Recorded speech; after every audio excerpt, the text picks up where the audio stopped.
We're going back to 1974 now. Ian Anderson put the flute into rock as the lead man in Jethro Tull, and here's an echo of the album War Child. Well, let's bungle in the jungle. Well, that's all right by me. I'm a tiger when I want love. Well, that's putting everyone in a Sunday frame of mind. Welcome to everyone. Ian Anderson, thank you very much for coming. Pleasure. Without a flute, I should say, this morning.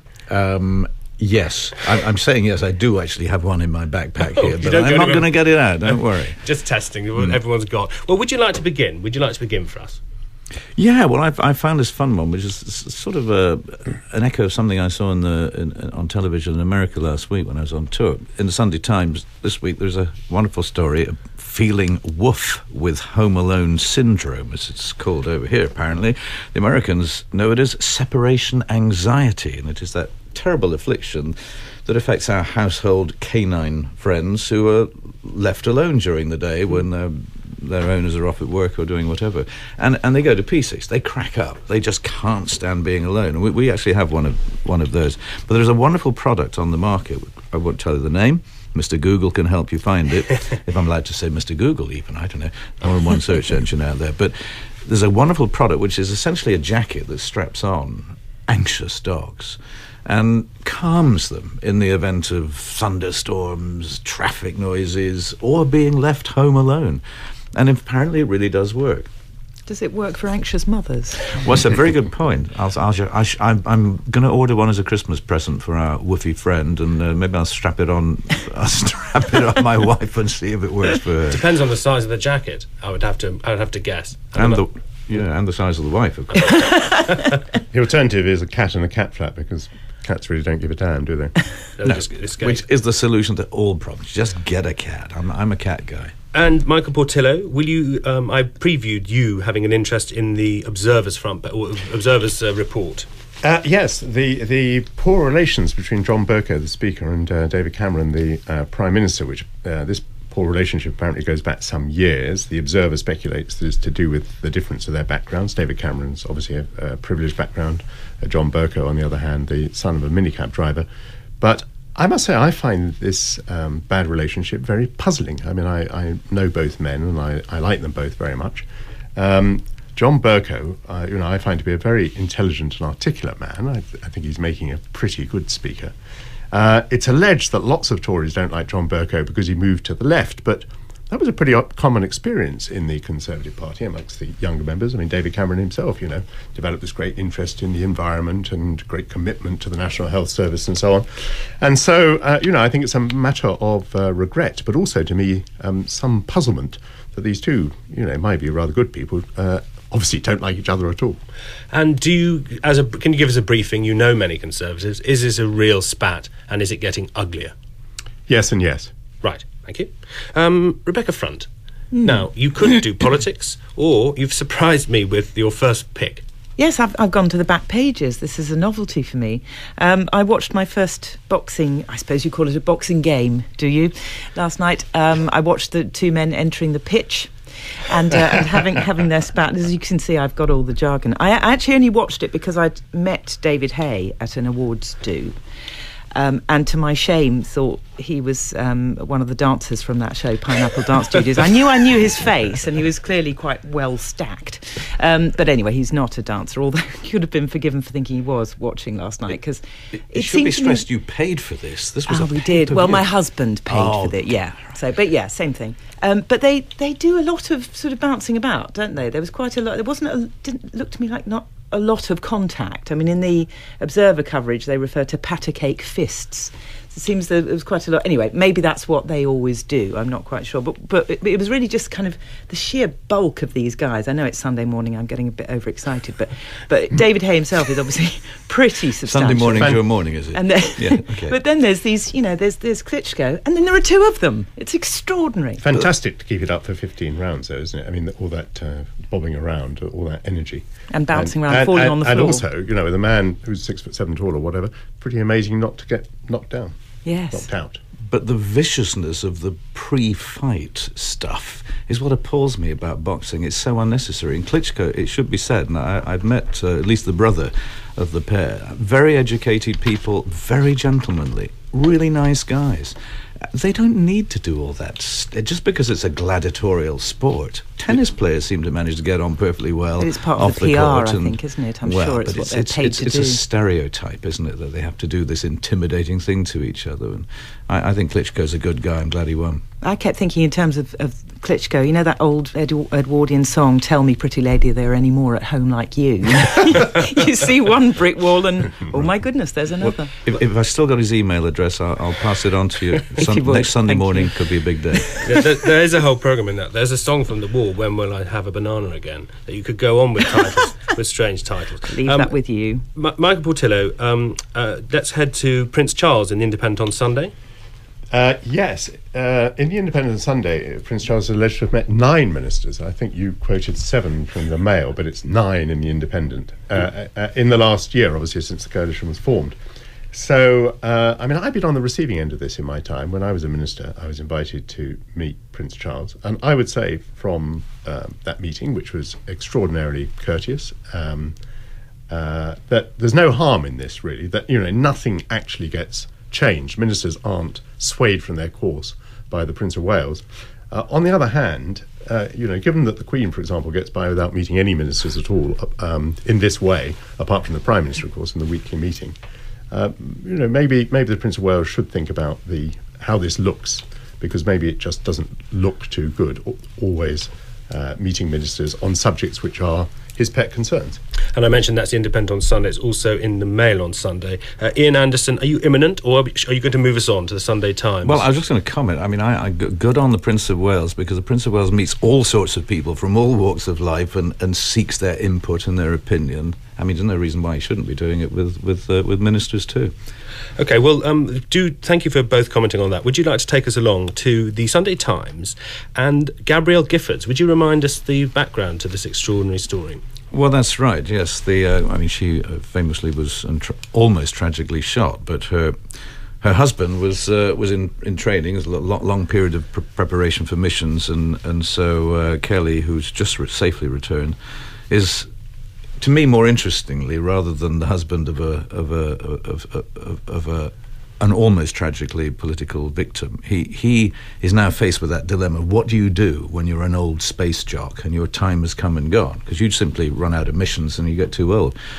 It's something that perhaps we don't really think about and we don't really feel a lot of sympathy for. But if you've been one of those unique people who've had this incredible experience of, albeit just being a couple of 100 miles away, but the detachment, the feeling of separation, and yet the intense feeling of being part of planet Earth that comes with it. Coming home is a real chore. And I know from a recent return of Colonel Catherine Coleman, a flute player that I did a space duet with a few months ago, her final days before she returned to Earth, she was actually going through this big period of anxiety and depression, because coming back really meant the end of a whole piece of her life. But this is a pretty broad experience, isn't it? For example, if you've been, a fighter pilot or something like that in Afghanistan, or classically in World War II, this was the big moment of your life. And very often it's a big moment which is enjoyed very early in life, when you're in your 20s or something like that. And I've met so many people over the years who say, I was doing something, I was fighting a war in my 20s, and nothing in the rest of my life was anything like that again. It's kind of a danger of having, the climax of your life early on. Yeah. On a much lighter note, of course, it's something that rock stars have dealt with formidably well, because you just keep going, don't you? We would go there, yes. Well, we like to die with our boots on, but it's the out-of-world experience that I think makes this so Well, the rock stars know that as well, poignant. to be fair, sometimes as well. Rebecca Front, the Oxford comma in the Sunday Times and a Twitter campaign. Yes, yet another Twitter campaign. I'm a big tweeter, as you may know, if you are, but so there's another Twitter campaign to save the Oxford comma, which I have to say I couldn't have defined it for you. I didn't know what the Oxford comma was. Apparently it's the comma that goes before and or in a list of several things. Now, the irony, of course, of Twitter campaigning to preserve this is that Twitter is probably the single greatest threat to good punctuation. I'm a stickler for punctuation, but in 140 characters, the comma is the very first thing that you get rid of. So I think this is ironic. I still haven't quite got it. So if it's John, Bruce and Henry, is the comma that goes between John and Bruce, is it? It's that optional comma. So I would always say John, Bruce, John, comma, Bruce and Henry. But the Oxford comma, I think, is John, comma, Bruce, comma, and Henry. Oh, Is anybody out there still listening? There. I would never put a comma there. Neither would I. Twitter aside, I mean, it seems an odd one. At least the way you're explaining it seems. I've never heard. In a bit some more. examples they give here, it does provide a little bit of clarification, but I think it does seem a bit pedantic. In a list, it's a breath, which is perhaps legitimate. But It's in a written sentence, It's called my bluff, isn't it? That's what. I'm plumping for the Oxford comma. Like. Well, Lynn Truss She's making apparently. all this up. Which paper did you read this Lynn morning? Truss has this wonderful quote where she says, "There are people who embrace the Oxford comma and people who don't, and I'll just say, never get between these people when drink has been taken." Michael Portillo, The Independent on Sunday, Scotland, and the rest of the UK? Well, yes, the Independent on Sunday is listing the growing number of differences in public provision in Scotland and England. For example, in Scotland you get free prescriptions, free eye tests, care for the elderly is free, hospital parking is free, and of course, most famously of all, students don't have to pay £9,000 to go to university. Public spending in Scotland per head of population is about £1,500 more than it is in England. And of course, the Scottish nationalists have won an overall majority and are going to put a referendum to their people on some subject. I won't say it will be on independence, but it will probably be on certainly greater autonomy, greater fiscal autonomy. So it's an interesting moment because Scotland and England are moving apart. This is the logical outcome of devolution. I must say I'm not too fazed by all of this. I think it's perfectly all right for things to be done differently in different parts of the United Kingdom. And I look forward to a day when the Scots can kind of look after themselves, raise their own taxes, do their own spending.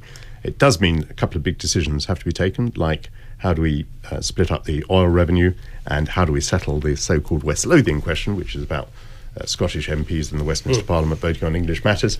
But it seems to me that a deal is doable. But that a change in the relationship between England and Scotland is on the way, is beyond doubt. Well, I hope that Alex Salmond remembers to go and discuss all of this with Prince Charles before any decision's taken. Oh yes, no, Prince Charles will be very, very interested in this. And the Queen, of course, has been showing great interest because she was up at the opening of the Scottish Parliament and Alex Salmond was at the royal wedding, and I think he also attends the Armistice Day commemorations in London. Let's move to the Sunday Telegraph, because talking about the West Lothian question and the East Lothian question and all Lothian questions is absolutely not going to be done in 5 minutes. So the Sunday Telegraph, Rebecca Front, but regional words nonetheless. Differences around the UK? Yes, the British Library, I think it is compiling a database of words that are likely to be lost, regional words. And they've given one of those little sort of boxes on the bottom of the page where you can have a look at. And there's some wonderful words. There's a brilliant word from Norfolk, which is Bishy Barnaby, which is a word for ladybird. And again, Norfolk, a word for a seesaw is apparently titamatorta. Isn't that fantastic? I love that. So they must not be lost, these. Well, I'm all for that. I mean, as a Scot, there's a lot of wonderful Scottish antiquities, old Scots, which I seem to remember were in fairly common usage when I was at primary school in Scotland, many of which sadly I've forgotten, but it is a bit of a mission I'm looking to in later life. I remember as a child being given an atlas which showed the regional spread of certain words. Now, for example, the word for brewing tea changed all over the country. It can be mashing, it can be masking, obviously it can be making. Yeah. I hope we can hold on to it all. It's fascinating just because of the etymology of these words and how different sort of tribes spread through the country, and therefore how these words have been preserved in certain accents, and also the accents themselves. I'm fascinated by. Well, I remember as a small child having khaki breeks and trying to explain that to my wife last week, who was not amused and didn't see the poignancy of such an accident. I've got it in my mind. I know what that is already. Ian, I'll stay with you if I may. You've got a story about funding of the arts.